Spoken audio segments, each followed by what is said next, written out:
İnqilabda bir obyekt satılır. Sahibi restorandır. Sahibi mənə zəng edibdir ki, mənim restoranım 3000 manata icarəyə vermişəm, amma sən ora yaz ki, 10.000 manata icarədədir. Səbəbi də məlum məsələ odur ki, obyektin qiymətini qaldırmaq üçün deyir. Yəni obyekti 5 milyon manata satmaq istəyir. Ona görə arendasını 10.000 manat göstərmək istəyir. Yəni belə hallar çox yaşanır.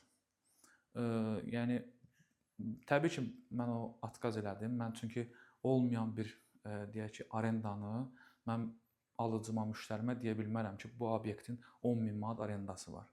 Yəni gedib alacaq, 2-3 aydan sonra məlum olacaq ki, yəni o deyil. Deməli bunlar nə edirlər? Obyekti satmağa qərar verir. Obyektə gedir kimə arendaya veribsə, deyir ki, bura müştəri gələndə səndən də soruşsa, deyirsən ki, mənim obyektim 10.000 manata icarədədir. Halbuki obyekti 3000 manata icarədədir. İndi beləsi oyunlara gəlməmək üçün nə etmək olar? Birinci növbədə əsasən Bazar Store, Araz Market, Oba Market, ondan sonra Rahat Market, bu tip deyək ki, tanınan, bilinən firmalara, şirkətlərə, Rossmandır.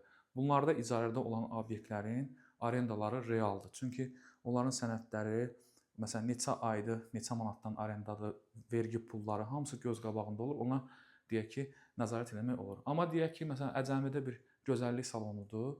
Gözəllik salonunu satan sahibidir ki, mənim salonum 3000-ə arendadadır. Halbuki bəlkə də 800 manata arendadadır. Ona görə alıcılar nə edə bilər? Əsasən tanınmış, belə deyək də, brend olan bir obyektlərdə işləyən, deyək ki, brend tanınan bir şirkətlər oturanda onların arendaları real olur. Yəni o obyektləri almağına dəyir. Amma hansı ki, deyək ki, gözəllik salonudur, çay evidir, ondan sonra nə bilim diş həkimidir, lazeroloqdur. Belə arendalar çox vaxtı yəni real olmaya bilər. Bunu da necə eləyirlər? Tutalım ki, mənim obyektimin dəyəri 1 milyondur. Mən obyektimi 2 milyondan satmaq üçün deyirəm ki, obyektimin arendası 5000 yox, 10.000 manatdır.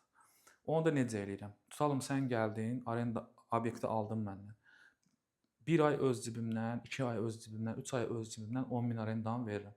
Sonra da deyirəm ki, işim gətirmədi. Mən çıxıram başqa arendator tapım.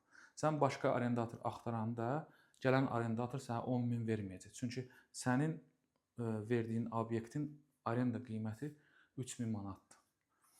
Ona görə belə deyim də, bu tip oyunlara gəlməmək üçün obyekt alanda sizə deyəndə ki, bu obyektin arendası bu qədərdir, onu bir araşdırın, bir baxın görün həqiqətənmi elədir. Bir mühasibatlıq sənədlərinə baxın. 5 il bundan qabaqdan deyir, məsəl üçün arendator oturub orada, neçə müddətdir oturub orada arendator, ona fikir verin. Hansı kompaniya, hansı şirkət oturub ona fikir verin. Bunlar obyekt alanda çox önəmlidir. Belə də mən sizə deyə bilərəm, qeyri-yaşayış sahələri Bakı şəhərində bütün rayonlarda, Bakının kəndləri də daxil olsun, nə tipdə market, restoran, nə bilim, aptek, nə tipdə desəz obyektimiz var satışda. Maraqlana bilərsiniz.